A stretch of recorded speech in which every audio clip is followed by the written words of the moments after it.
Nos dias dos profetas antigos, uma história de fé e perseverança ganhou vida no coração de Jerusalém. É a história de Ezequias, o rei justo de Judá, e do livramento milagroso contra os assírios, conforme registrado em 2 Reis 18-19. Era uma época instável, marcada pela opressão de impérios maiores sobre os pequenos reinos. A Assíria dominava a região com poder brutal, e Jerusalém era apenas uma cidade entre muitas, no caminho das conquistas do impiedoso rei Senaqueribe. Ezequias havia escolhido seguir o Senhor de forma íntegra, derrubando os altares pagãos, restaurando o culto verdadeiro e confiando em Deus acima dos exércitos. Mas essa fé seria testada na fornalha da guerra. Quando Senaqueribe enviou seus oficiais e iniciou o cerco a Jerusalém, trouxe consigo insultos e ameaças, zombando de Deus e tentando semear o medo entre o povo. Rabsaque, o porta-voz assírio, gritou dos muros: "Em que base vocês confiam para resistir ao meu senhor, o rei da Síria?"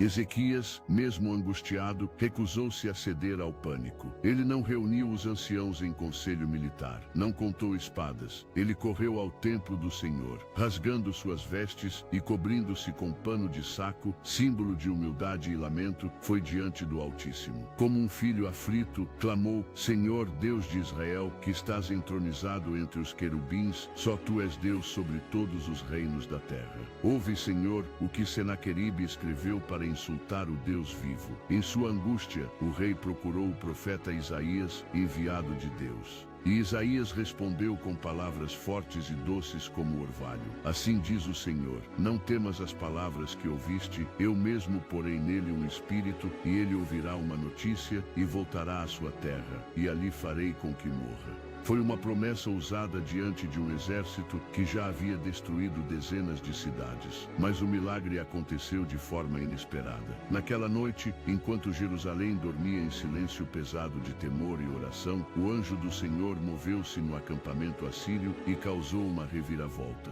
Ao amanhecer, tudo estava quieto. Não havia mais gritos, tambores ou trombetas inimigas. Os atalaias subiram aos muros e viram o campo assírio abandonado. Senaqueribe havia recuado. Voltou para Nínive humilhado e ali encontrou sua morte por traição dos próprios filhos. Tudo ocorrera como Deus anunciara. O povo de Jerusalém, estupefato, desceu dos muros em reverência. As ruas ecoaram de canções de gratidão. Ezequias não atribuiu vitória à sua astúcia ou exército. Ele se curvou diante de Deus e ordenou que sacrifícios de louvor fossem oferecidos. Era um novo dia para o povo de Deus, um testemunho vivo de que a oração sincera e o espírito quebrantado jamais são desprezados. "Você viu, Eliabe?", disse uma jovem chamada Miriam a seu irmão. "Nenhuma flecha voou, mas o inimigo se foi." O menino respondeu, ainda maravilhado: "Foi como se o próprio Deus estivesse aqui, defendendo a cidade." Essa história ecoa ainda hoje. Quando estamos cercados por situações que parecem invencíveis, diagnósticos médicos, crises familiares, dívidas, medos, nossa resposta natural é correr para estratégias humanas. Mas o exemplo de Ezequias aponta para o caminho da fé: ir diante de Deus, abrir o coração e depositar nele toda a confiança, mesmo quando não há soluções visíveis. Talvez você esteja cercado como Jerusalém esteve, mas lembre-se, Deus ainda responde à oração sincera, ainda age de forma milagrosa, muitas vezes no silêncio da madrugada, quando ninguém mais vê. E Ele é fiel para livrar, sustentar e renovar a esperança daqueles que o buscam com fé. Seja qual for o inimigo que paira diante do seu portão, saiba que o Rei dos Reis é seu defensor. Confie assim como fez Ezequias, porque o mesmo Deus que livrou Jerusalém permanece o mesmo hoje, ontem e eternamente.